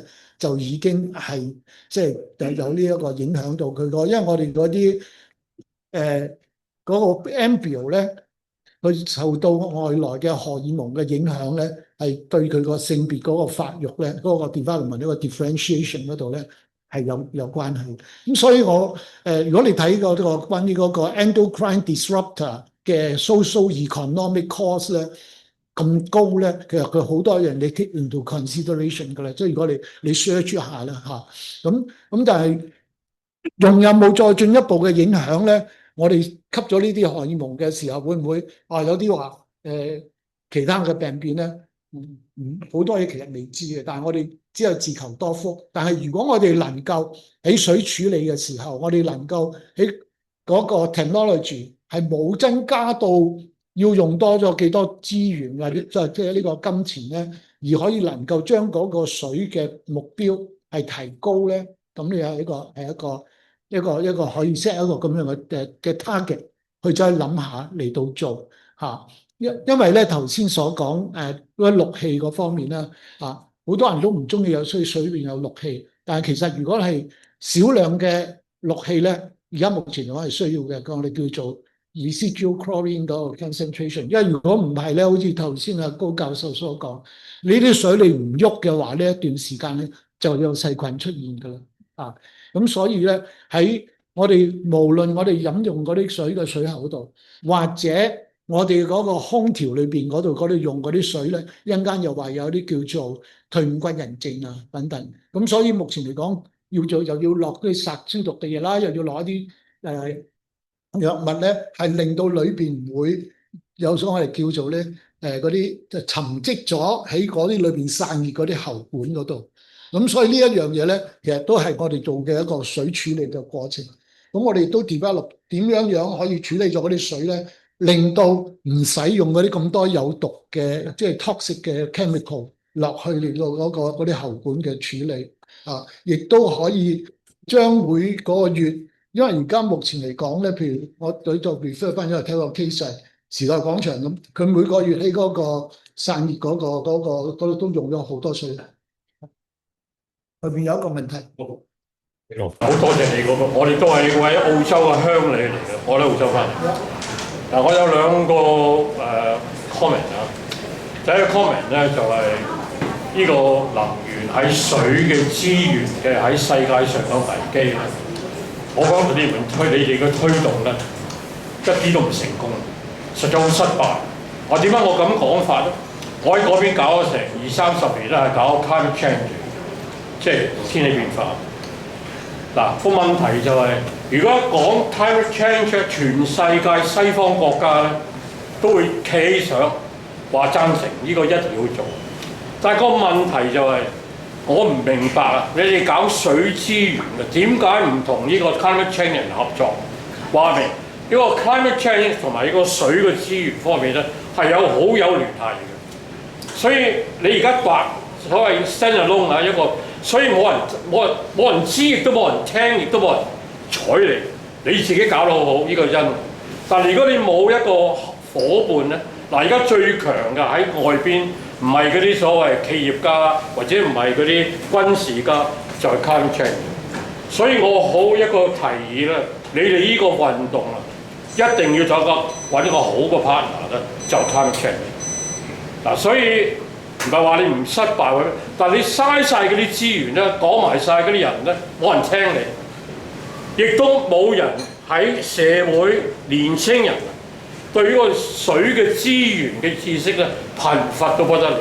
但係你一講 climate change，個個都話呢個好事，一定要支持。嗱，所以我提一提你咧，你嘥好多時間，嘥好多資源，亦即係嘥好多心機。但係你呢個運動咧，對我嚟講咧，係一半成功，另外一半咧根本我唔知。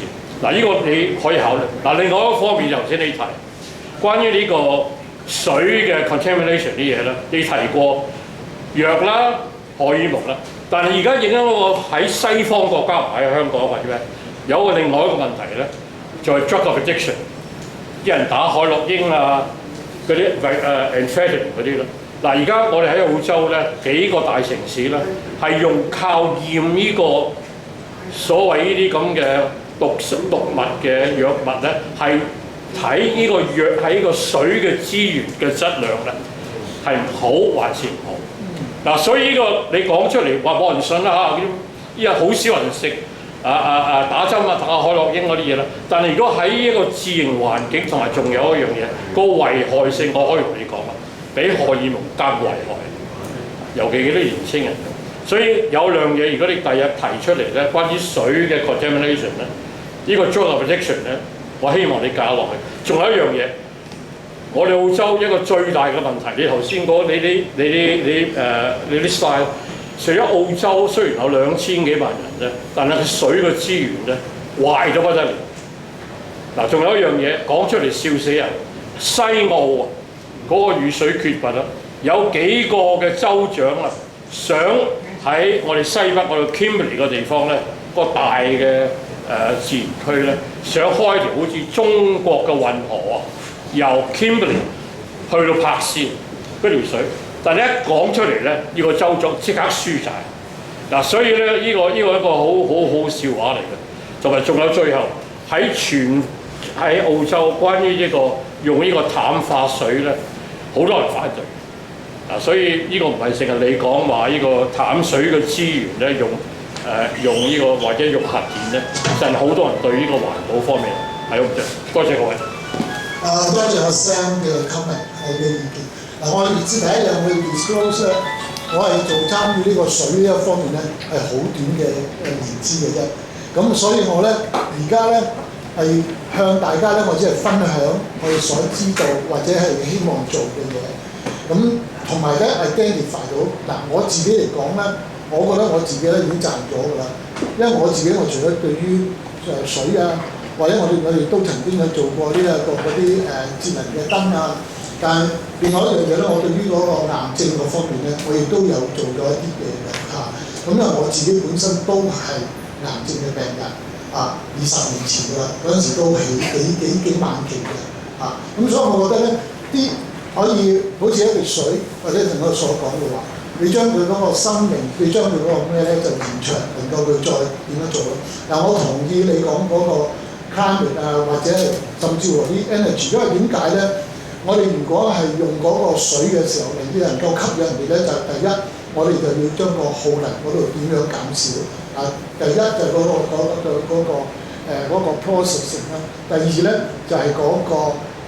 有甚至有啲 energy recovery device 將嗰啲能源再自己 recover 一大部分去，咁呢啲係即係其中嘅設計嘅一部分。咁我都係在學習之中。咁咧我就覺得咧係聯，即係我所以所講呢一個咁樣嘅工作係要多方面大家一齊合作，無論政府或者不同嘅團體。咁呢個提議我係接受嘅。黃先生、呂先生，唔該係最後邊都快啲，因為我哋都就快前時好啊。嗱，咁我想歸翻咧係大家嘅問題，因為呢個講題咧就係全球水資源嘅短缺啊。嗱，咁我哋係點樣去即係話去呢個水資源短缺咧？我個人嘅問題咧就話嗰個水嘅水位，即係 water table 咧係低咗，係咪？因為俾人攞咗嚟用啊，或者係沙漠化咗，係咪？沙漠化即係變咗全部沙漠咁，嗰個水啊沉低咗咯，係嘛？咁嘅問題就嚟啦。咁樣如果我哋係減少到沙漠化，咁嗰個水位高咗咯，係全球性啊嘛，係咪？中國做緊咧。係啦，咁我又想問下啦，呢一個我哋祖國做成點樣咧？喺全球係咪可以做到一個係一個示範咧，俾其他人咧？我想係醫生咧講。而家我以我所知咧，祖國係做緊呢件事情，同埋咧喺佢無論喺嗰個空氣取水咧，或者啲沙漠嘅地方咧，變到綠洲嗰啲咧，係喺呢個國外係走嚟參考，係或者係點咧？譬如喺埃及啊，或者係呢個非洲其他有啲地方都有做緊嘅。即係除咗係中國喺新疆啊或者之外，所以呢一啲係我覺得係有一個示範作用。中國好多嘢都做緊示範作用㗎啦。我叫歪歪講多謝葉醫生嘅呢個講座，非常之即係珍貴，我覺得。但係我都想承接翻剛才兩位先生嘅問題。其實剛剛我聽到好多關於水資源，即係點樣上啲新嘅資源啊，新嘅。有關於呢個譬如好似國內咁啦，南水北調啊，又或者黃河水向西北流啊，咁佢提升咗2000點啦。咁其實喺能源方面，你你對整個呢個水資源其實個分佈咧喺嗰個從咁樣嘅大項目上面，嗰個經濟上面，你覺得呢個係咪一個可取嘅方法？係咪亦都係一個我覺得係可以推廣於全球去做呢樣嘢？其實係充分咗利用咗一啲流於大海嘅水翻去源頭同埋呢啲運動嗰啲係不謀而合嘅。咁你對呢方面係點樣睇法？中國咧有南水北調啊，又或者係就呢個其實佢帶咗一個帶頭嘅作用。如果我知得冇錯咧，喺沙地阿拉伯佢哋而家會整運河啦，咁你嗰條運河咧就中間你咪嗰啲水可以灌溉啦，亦都係會幫到呢一樣嘢。不過咧，我就覺得頭先有提到一樣嘢，我哋70% 嘅水用咗就係 agriculture 嗰度，其實嗰個係最大嘅地方。如果有推廣，係點樣將呢一樣嘢嚟到改變？中國15幾，如果你有睇嘅時候咧，有提到呢一樣嘢，所以我覺得你而家我哋講緊中國點樣即係咩咧？呢一個要一個好好嘅提議就係話點樣唔係淨係話海水化淡或者係咩嘢喺其他方面，我哋 accounting 嗰度我哋都會有開源節流噶嘛。咁我哋要邊度可以減少嗰個用咗去嘅？我哋只要用現在所用嘅水嘅2成，就可以灌溉到同一棵植物，將啲水好有效率咁樣嚟到做咗，個效能增一個 efficiency。我覺得呢個係一個可以即刻做，唔使話要等幾時先起到一個海水化淡廠咁但係當然啦，你話如果再有複雜啲嘅，但嗰啲唔係好高嘅科技嘅啫嘛，好似點滴俾啲植物仲要加埋少少嗰啲 AI 點樣將嗰個泥土睇佢個 moisture 到幾多嘅時候，佢就要滴啲水落去啦。咁呢一啲係好容易做呢啲咁樣，亦都可以好多地方係可以推廣。咁我覺得即係我所謂叫 reversible， 唔係話我哋可能由 bankruptcy 轉翻去嗰個 crisis， 再落翻轉嚟到即係 stress。咁所以呢一個我哋希望你將呢個今日講嘅其實個最主要嘅信息嘅，我哋而家有啲咁樣嘅嘢啦。我哋點樣？第一，我哋要 recognize 佢；第二，佢個 cause 係啲乜嘢嘢？嗰個即係為咗以後我哋 diagnose 佢個病嘅來源係乜嘢嘢？咁我哋又點樣醫治咧？咁或者甚至乎咧，最冇辦法嘅時候係換一啲器官啦，或者嗰個心臟或者某啲地方咧揾啲人造嘅嚟到取代。我覺得其實科學界如果能夠將嗰啲精力嘅資源擺喺造福人群嘅地方 ，rather than 喺個武器嗰度咧，咁我就係推動到一陣完咗。好，咁好多謝。我都知道大家可能好着緊嘅，如果真係有啲問題，咁可能我哋會後再揾葉醫生講下。